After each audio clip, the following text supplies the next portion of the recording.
Hello ವೀಕ್ಷಕರೇ, welcome back to ಸರ್ಸು vlogs. ನಾವು ಮನೆಯಲ್ಲಿ ಯಾವಾಗಲೂ ಚಿತ್ರಾನ್ನ ಮಾಡ್ತಾನೆ ಇರ್ತೀವಿ. ಇವತ್ತು ಒಂದು ಸ್ಪೆಷಲ್ ಆಗಿರ್ತಕ್ಕಂಥ ಚಿತ್ರಾನ್ನ ಹೇಳ್ಕೊಡ್ತೀನಿ. ತಪ್ಪದಿರೋ ಈ ರೆಸಿಪಿನ ಒಮ್ಮೆ ಟ್ರೈ ಮಾಡಿ. ಮಕ್ಕಳ ಲಂಚ್ ಬಾಕ್ಸ್ಗೂ ಸಹ ಸೂಪರಾಗಿರ್ತಕ್ಕಂಥ ರೆಸಿಪಿ, ಹಾಗೆ ಈಸಿಯಾಗಿ ಪ್ರಿಪೇರ್ ಮಾಡ್ಕೋಬಹುದು. ನಾವು ಇವತ್ತು ನೈಲಾನ್ ಸಬ್ಬಕ್ಕಿನ ಬಳಸ್ಕೊಂಡು ಚಿತ್ರಾನ್ನ ರೆಡಿ ಮಾಡ್ಕೊಳ್ಳೋಣ. ಇದನ್ನು ಮಾಡ್ಕೊಳ್ಳೋಕ್ಕೆ ನಾವು ಸಬ್ಬಕ್ಕಿನ ಒಂದು 7ರಿಂದ 8 ಗಂಟೆಗಳ ಕಾಲ ನೆನೆಸಿಟ್ಕೋಬೇಕು. ನಾವು ಬೆಳಗ್ಗೆ ಬ್ರೇಕ್ಫಾಸ್ಟಿಗೆ ಮಾಡ್ಕೋಬೇಕು ಅಂದರೆ ನೈಟ್ ಮಲಗುವಾಗ ನೆನೆಸಿಟ್ಕೊಂಡ್ರೆ ಬ್ರೇಕ್ಫಾಸ್ಟನ್ನು ಈಸಿಯಾಗಿ ಪ್ರಿಪೇರ್ ಮಾಡ್ಕೋಬಹುದು. ಒಂದು ಕಡೆಯನ್ನು ಬಿಸಿ ಮಾಡಿಕೊಂಡು ಒಂದು 3 ಸ್ಪೂನಷ್ಟು ಎಣ್ಣೆನ ಹಾಕ್ಕೊಂಡಿದ್ದೀನಿ. ಎಣ್ಣೆ ಬಿಸಿ ಆದ ನಂತರ ಸಾಸಿವೆ ಜೀರಿಗೆನ ಸೇರಿಸ್ಕೊತಾ ಇದ್ದೀನಿ. ಸಾಸಿವೆ ಚೆನ್ನಾಗಿ ಚಿಟಪಟ ಅನ್ನೋವರೆಗೂ ನಾವು ಇದನ್ನು ಫ್ರೈ ಮಾಡ್ಕೋಬೇಕು. ನಂತರ ಇದಕ್ಕೆ 1 ಸ್ಪೂನಷ್ಟು ಕಡಲೆಬೇಳೆ, ಒಂದು 2ರಿಂದ 3 ಸ್ಪೂನಷ್ಟು ಕಡಲೆಕಾಯಿ ಬೀಜನ ಸೇರಿಸ್ಕೊಂಡು ಚೆನ್ನಾಗಿ ಇದರಲ್ಲಿ ಗೋಲ್ಡನ್ ಬ್ರೌನ್ ಬರೋವರೆಗೂ ಫ್ರೈ ಮಾಡ್ಕೋಬೇಕು.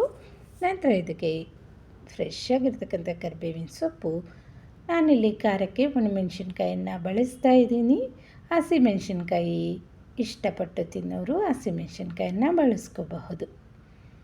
ಇದೆಲ್ಲ ಚೆನ್ನಾಗಿ ಎಣ್ಣೆಯಲ್ಲಿ ಫ್ರೈ ಆದ ನಂತರ ಇದಕ್ಕೆ ಒಂದು ಮೀಡಿಯಮ್ ಸೈಜ್ ಇರ್ತಕ್ಕಂಥ ಈರುಳ್ಳಿನ ಕಟ್ ಮಾಡಿ ಹಾಕ್ಕೊಂಡು ಚೆನ್ನಾಗಿ ಫ್ರೈ ಮಾಡ್ಕೋಬೇಕು.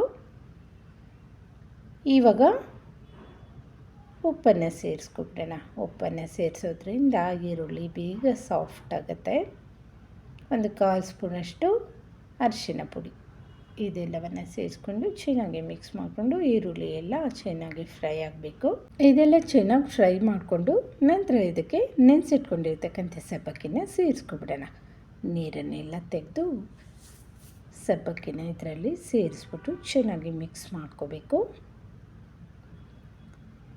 ಇದು ನೀಟಾಗಿ ಮಿಕ್ಸ್ ಮಾಡಿಕೊಂಡು ಒಂದು ಮುಚ್ಚಳ ಮುಚ್ಚಿ ಇದನ್ನು ಲೋ ಫ್ಲೇಮಲ್ಲಿ ಬೇಯಿಸ್ಕೋಬೇಕು. ಆದಷ್ಟು ಸಬ್ಬಕ್ಕಿ ರೆಸಿಪಿಗಳನ್ನು ನಾವು ರೆಡಿ ಮಾಡ್ಕೊಳ್ಳೋಕ್ಕೆ ಪಾತ್ರೆ, ದಪ್ಪ ತಳ ಇರ್ತಕ್ಕಂಥ ಪಾತ್ರೆನ ಬಳಸ್ಕೊಂಡ್ರೆ ತಳ ಅಂಟೋದಿಲ್ಲ. ನೋಡಿ, ಈ ರೀತಿ ಸಾಫ್ಟಾಗಿ ಬಿಡಿ ಬಿಡಿಯಾಗಿ ಬರುತ್ತೆ. ಲಾಸ್ಟಲ್ಲಿ ಇದಕ್ಕೆ ನಿಂಬೆಹಣ್ಣಿನ ರಸ ಹಾಗೆ ಸ್ವಲ್ಪ ಕೊತ್ತಂಬರಿ ಸೊಪ್ಪನ್ನು ಸೇರಿಸ್ಕೊಂಡ್ರೆ ಸಬ್ಬಕ್ಕಿ ಚಿತ್ರಾನ್ನ ರೆಡಿ ಆಗುತ್ತೆ. ಈ ಬೇಸಿಗೆ ಕಾಲದಲ್ಲಿ ದೇಹಕ್ಕೆ ತಂಪನ್ನು ಸಹ ತಂದುಕೊಡುತ್ತೆ. ಒಳ್ಳೆಯ ಆರೋಗ್ಯಕರವಾಗಿರ್ತಕ್ಕಂಥ ರೆಸಿಪಿ. ಯಾರೆಲ್ಲ ವೆಯ್ಟ್ ಲಾಸ್ ಮಾಡ್ಕೋಬೇಕಂತಿದ್ದೀರೋ ಅಂಥವ್ರಿಗೂ ಸಹ ಒಳ್ಳೆಯ ಒಂದು ಬ್ರೇಕ್ಫಾಸ್ಟ್ ರೆಸಿಪಿ ಅಂತ ಹೇಳಬಹುದು. ಇದನ್ನು ನೀವು ಮಕ್ಕಳ ಲಂಚ್ ಬಾಕ್ಸ್ಗೂ ಸಹ ಕಳಿಸಬಹುದು. ತುಂಬ ಆರೋಗ್ಯಕರವಾಗಿರ್ತಕ್ಕಂಥ ರೆಸಿಪಿ. ಸಬ್ಬಕ್ಕಿಯಿಂದ ನಾವು ಹಲವಾರು ರೆಸಿಪಿಗಳನ್ನು ಮಾಡ್ತಾ ಇರ್ತೀವಿ. ಒಮ್ಮೆ ಈ ರೀತಿಯಾಗಿರ್ತಕ್ಕಂಥ ಚಿತ್ರಾನ್ನ ರೆಸಿಪಿನ ಒಮ್ಮೆ ಟ್ರೈ ಮಾಡಿ, ತುಂಬ ಸಖತ್ತಾಗಿರುತ್ತೆ. ವೀಕ್ಷಕರೇ, ಇದಾಗಿತ್ತು ಇವತ್ತಿನ video. Thank you for watching.